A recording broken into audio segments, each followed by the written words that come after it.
Welcome back again, friends. Today I thought it'd be fun to go through a baking day. We've had a very snowy weekend, and so I'm going to get a nice morning to get some baking done. The first thing I'm going to start with is warming up some chai. I've been making this chai tea concentrate, and it's really cold this morning, so I'm going to start with a nice glass of something warm before I get started. The first thing I'm going to bake today is some danish. This has to sit in the fridge. The dough has to sit in the fridge for a while before you can actually bake with it. So I'm going to go ahead and get started. You make your yeast and set that aside, and then we're going to mix some butter, sour cream, sugar, and a little bit of salt, and that helps keep the dough super nice and soft and flaky. We've been making this for, probably, well, I would say 20 years, but I actually started making this when I was growing up. So I've been making this recipe forever. We love it. I've made it in a lot of different ways, but it's a great breakfast or even a snack if you want that, and it freezes really well. So you just start by mixing those few things together and warming them up on the stove here, making them really nice and creamy, before we're going to add it into the flour and the rest of the batter. So I love having baking days. I try to do them once a week if possible. Some weeks it just doesn't work out, but when it does, it's amazing because you can get so much done. You get everything out on the counter, and it's just so much more efficient. Baking days are something that they used to do way back in the day, and it makes a lot of sense because you don't want to spend your whole week doing your baking. You might be cooking from scratch, but nobody wants to spend time doing that every day. We've got gardening and everything else to do. So it just makes sense to try to get it all done at one shot. And usually my baking day isn't even a full day. It's really just a few hours. And you'll see actually everything that I do in this video, I get done before I have breakfast in the morning. So it doesn't need to take a very long time.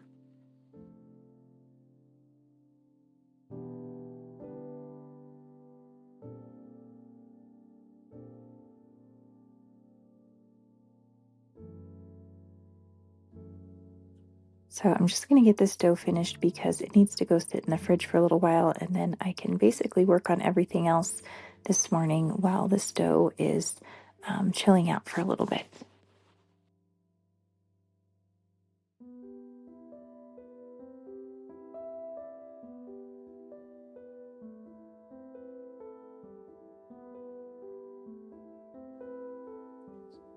All right, I'm going to go ahead and start the pasta for the cold salad I'm making.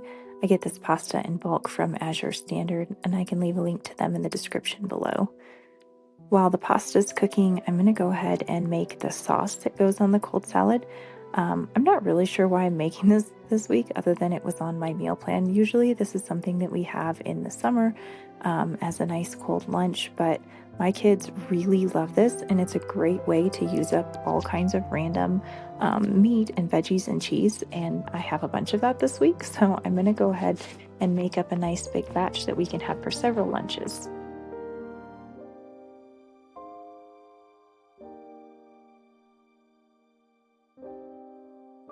So here I'm just basically making an Italian dressing that's going to go over the cold salad.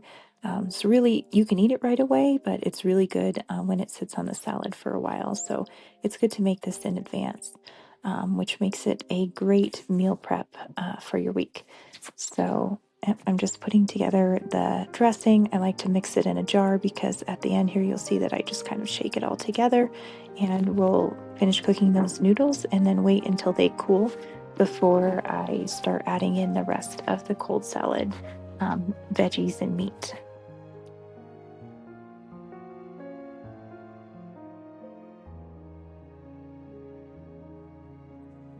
I'm going to change pace here and actually start making some banana bars. I had oatmeal bites on the meal plan for this week for our snack, but we had a whole bunch of bananas that really needed to be used. So I'm going to go ahead and make some of these bars. My kids really love these also, and they freeze really well. So it's another great snack that you can make ahead of time when you have the time to do it, and then just put them away for when you need them.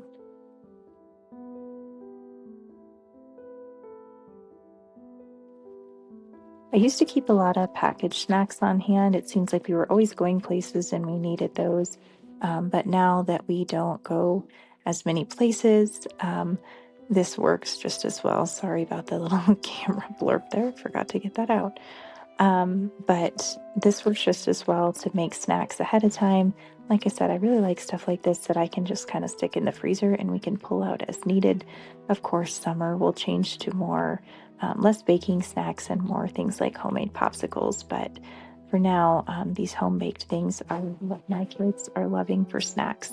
And we do keep a few packaged snacks in the pantry, but those are just for our rare trips to town, just so we have something easy to grab early in the morning and take along with us.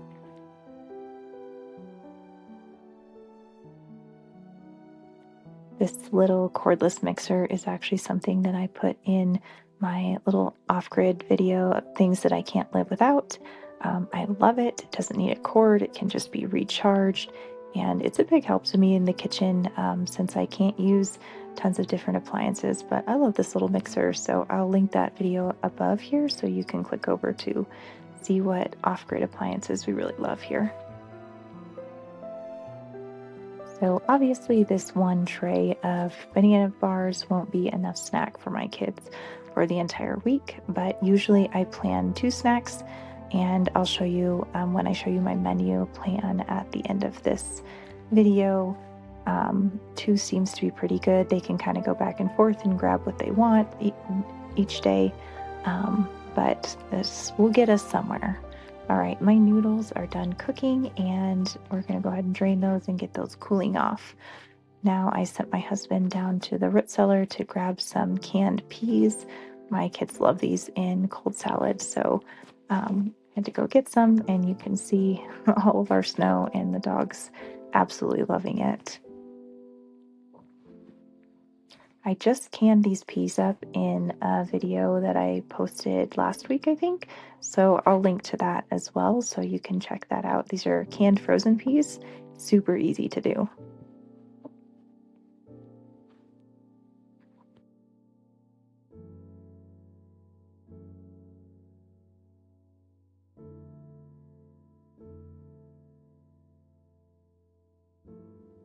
I know it's hard to believe, but I am actually making this video at the end of April.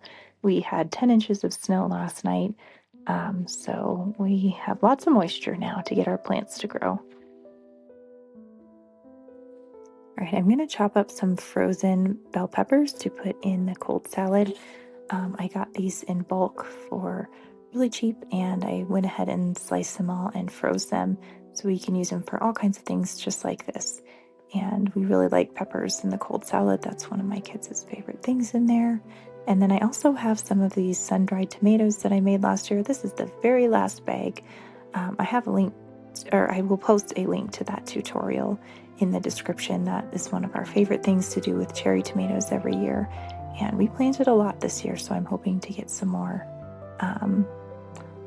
sun-dried tomatoes that I can put in the freezer. You can see my salad is a little bit warm still, but it's cool enough to be adding the things. We like to add some onion to ours. I like red onion if we have any on hand. And then for meat, this time I'm adding some pepperoni and some ham that I had. Like I said, the salad is very forgiving. You can kind of just add whatever you have, and it's probably going to taste pretty good. But this time we're going to do a mixture of these meats because I just had a little bit in the fridge that needed to be used up. Sliced olives are another thing that I always add to our cold salad. We'll either add black or green, whatever we have on hand, but I always have those in the pantry, so that's an easy add. And here I'm going to add in those canned peas. And I also diced up a bunch of random slices of cheese that I had in the fridge, and we're going to stick that in here too.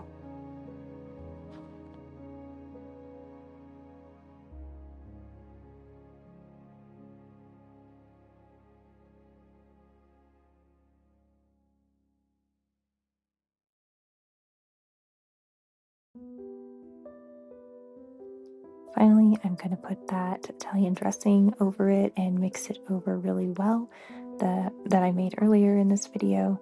And then we're gonna put it in some containers and just stick it in the fridge, and it's ready to go for some lunches.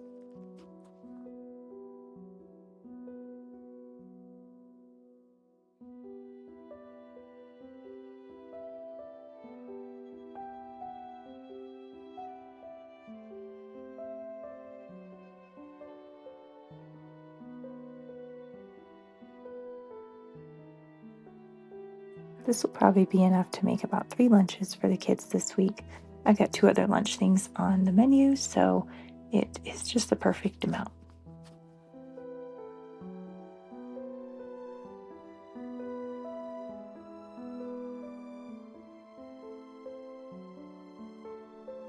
All right, at this point, my dough for my danishes has been in the fridge for long enough. So I'm going to go ahead and get that out and start rolling it out and making my Danish braids. I believe the recipe that I have for this on my website just makes one Danish. I always double it and make two because one is just never enough. My family will eat about one Danish for breakfast. There's 6 of us. So if I make two, that's about 2 breakfasts for the week.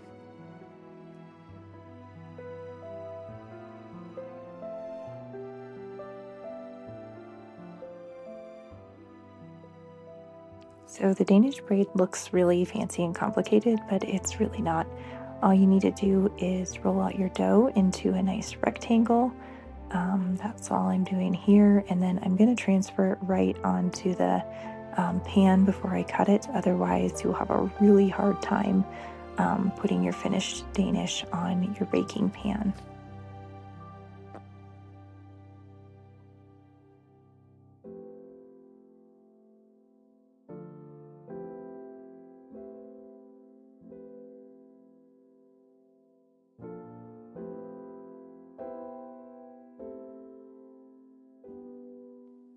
So earlier I had set some cream cheese on my stove just to get it softened up. It makes it much easier to put inside the Danish once it's nice and soft. And I've discovered that this is just a super easy way for me to melt butter and soften cream cheese and kind of things like that while I'm baking.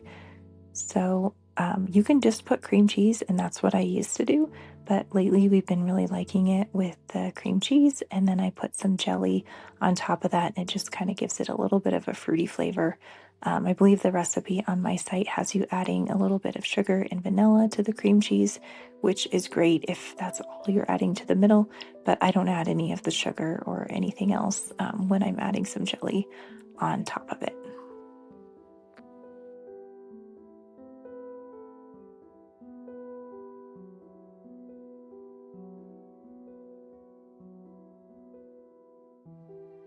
All right, now I am just making some slices in the sides to be able to make the braid with. And you want to make the same amount of slices in each side. I use a pizza cutter to do that. And this is all you do to make the braid. You're basically just folding one side over the other and kind of tucking it in to the one that goes on top of that. And we'll just go down the whole braid this way, and it makes a really nice finished product.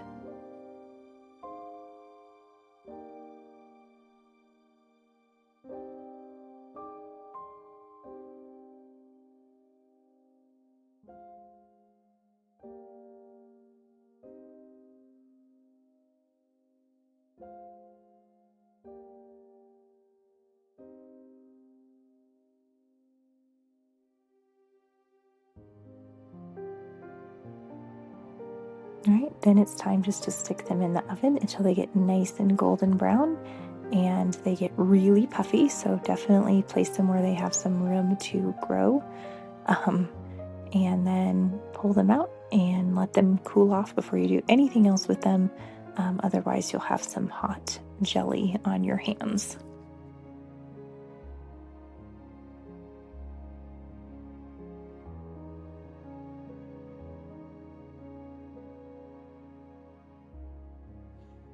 All right, the banana bars have had some time to cool, so I'm just going to slice them. That way the kids can just grab a piece when they're ready to have a snack. You can see I don't put chocolate in some of them since I have a chocolate hater in my house. But this makes them just really easy to grab out of the freezer or off of the countertop for the kids to have a simple snack.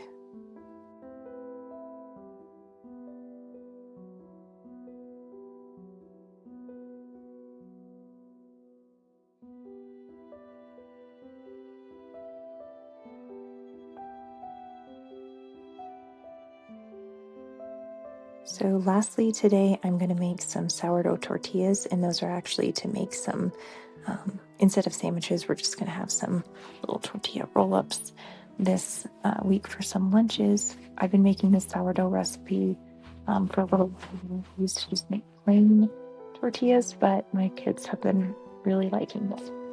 I will post a recipe for this in the description below since it's not one that I have on my website yet. But it's very easy. I don't have any special appliances that I use to make it, no tortilla press or anything. I just roll everything out and cook it on a griddle. And then these are great. We've also put them in the freezer and they come out really nice. So this is a nice tortilla recipe for tacos, quesadillas, or anything else. And I forgot to get a video of it for this video, but I also have that sourdough starter in the corner, and I will finish making that into bread tomorrow morning. We'll probably make at least 2 or 3 loaves of bread, and we'll use that for toast and cheesy bread and any other anything else we need bread for this week. So with these tortillas, you don't even have to let them rise very long. You just make the dough, cut it up, and this recipe makes 16. So I'm going to cut this into 16 little pieces. We'll let that rest for about a half an hour, and then I can make the tortillas.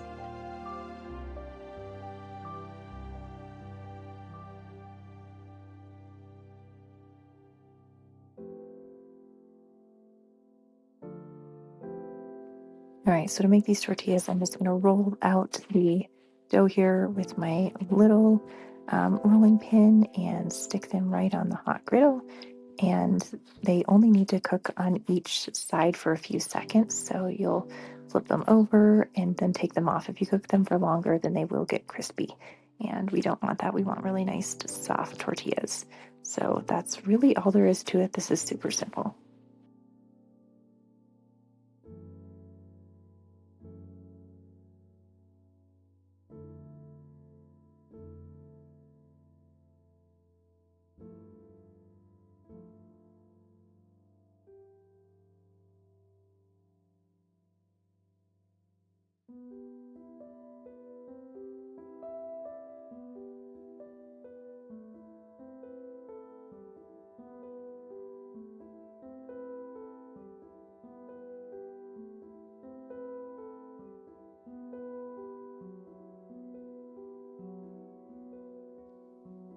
So this is my meal plan for the whole week. I've been doing it a little bit different lately, and I've explained that in my email newsletter. I will leave a sign up for that below, but otherwise just ask me questions in the comments if you have them. I appreciate you guys taking the time to watch us today, and I hope that you will come back again next week.